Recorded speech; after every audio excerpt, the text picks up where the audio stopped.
Welcome to News 30. Tonight, Senator Lankford speaks at Oklahoma Baptist University's Hyde Park Chapel, and Randall Paul is the next presidential candidate in the running for the 2016 election.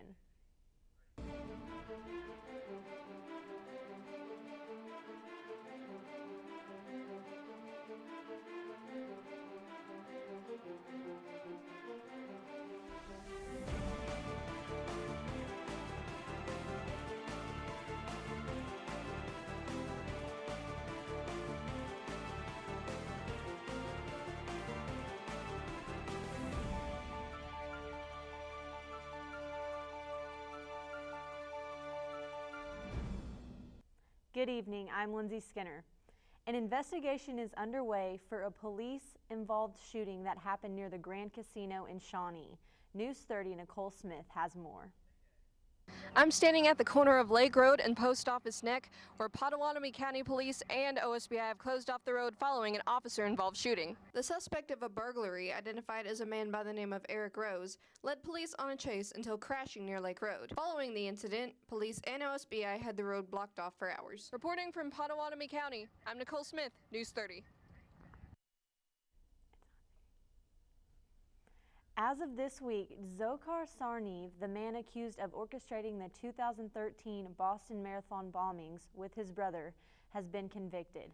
Shawnee has been charged guilty on 30 counts, including conspiracy and use of a weapon for mass destruction. 17 of his 30 charges are punishable by death. Shawnee, a former college student, has been labeled responsible for 4 deaths, not to mention the serious injuries caused by 260 others. The penalty phase of the trial should begin as early as this upcoming Monday. Shawnee's defense team has announced that they will be fighting to have his life spared and suggest that he face life imprisonment. News 30 spoke with Senator James Lankford yesterday about the Red Tape Initiative. The bipartisan initiative with Democratic Senator Heidi Heitkamp will create the first online location for American families and businesses to voice their stories about how federal regulations impact their life on a daily basis. To submit your story, go to the following website.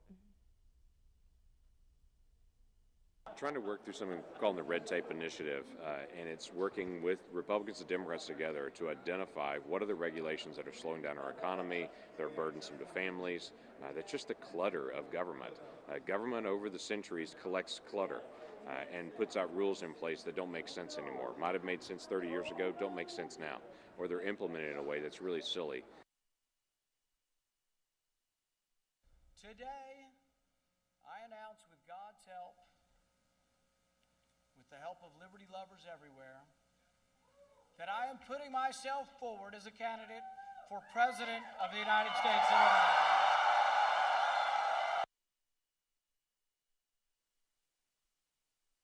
Tuesday.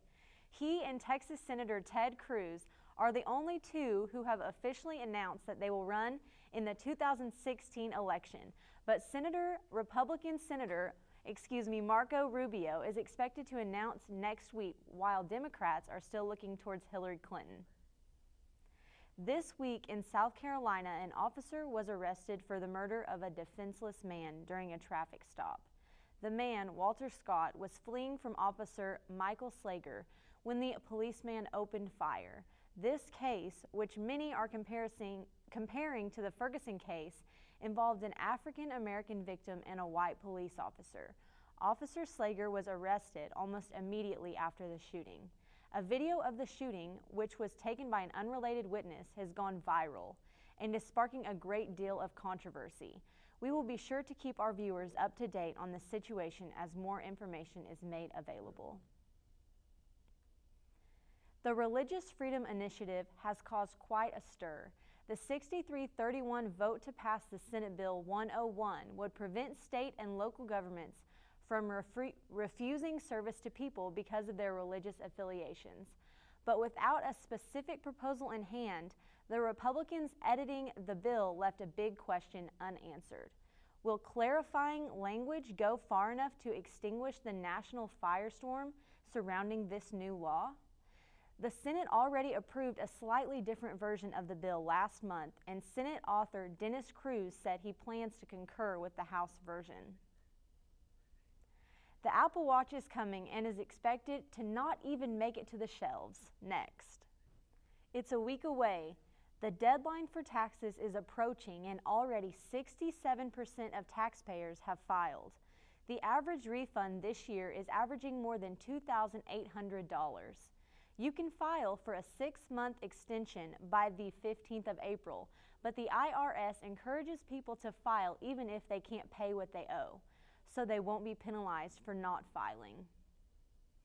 OBU welcomed Senator Langford this week during the Hyde Park Chapel. Reagan Smith has more. Yesterday, Oklahoma Baptist University hosted the annual Hyde Park Chapel. During this service, student candidates were introduced for school and class officer positions for the 2015-2016 school year.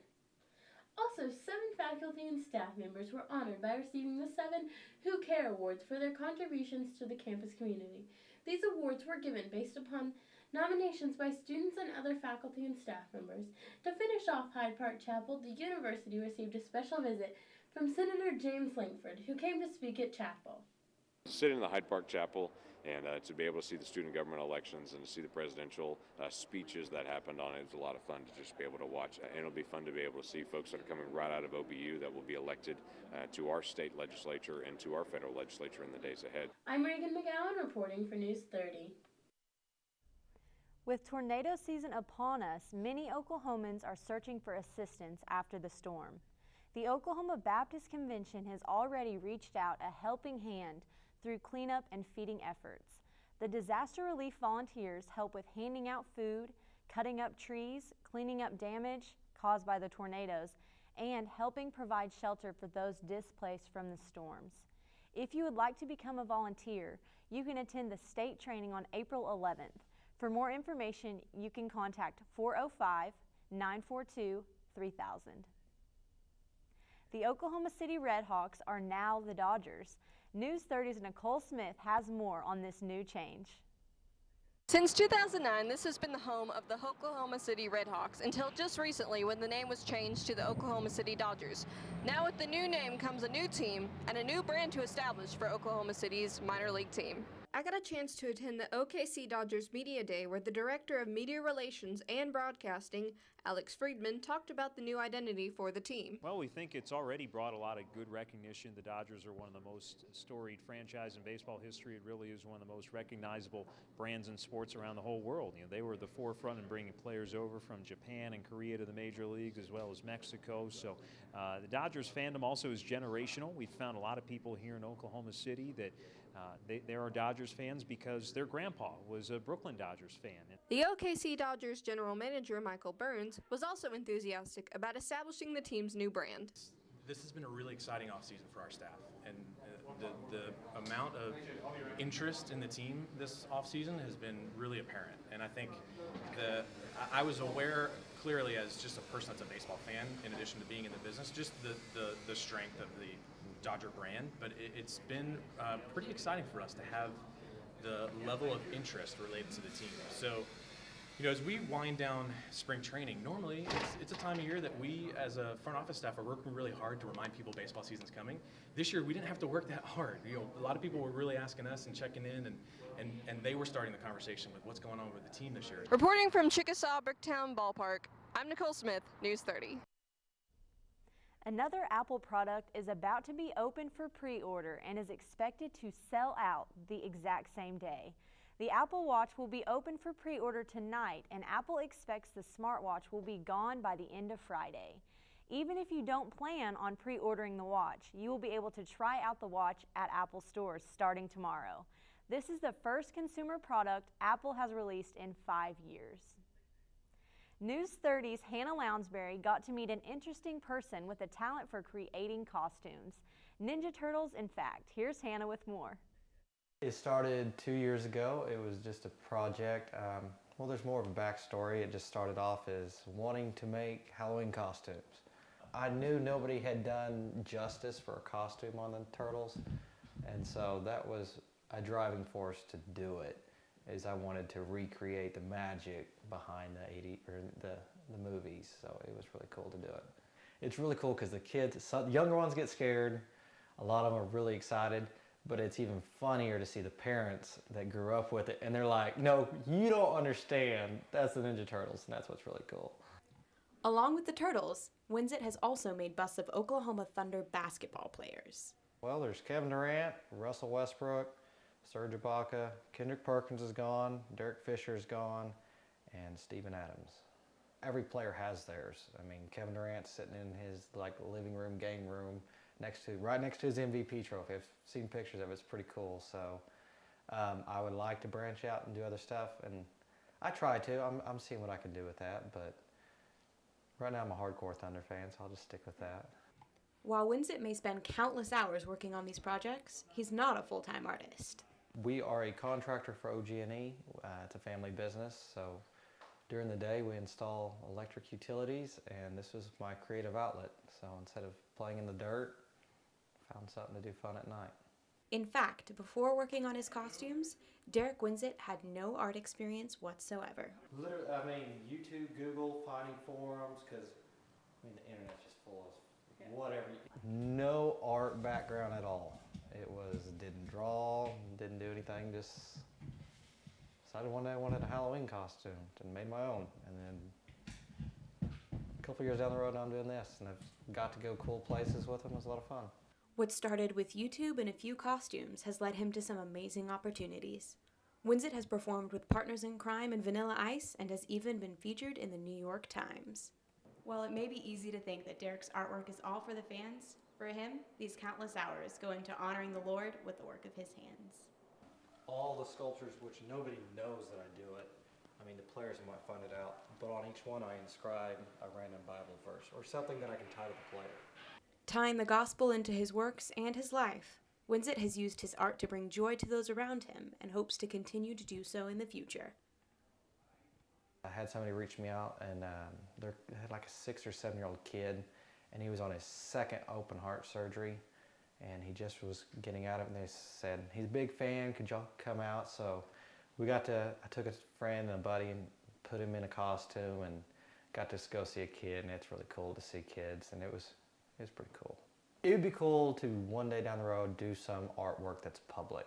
I mean, I just think it'd be the coolest thing to walk out and see a piece of art somewhere downtown or something like that. Would be really cool. You can check out pictures of Winsett's work on his Facebook page, Oklahoma Kid Designs.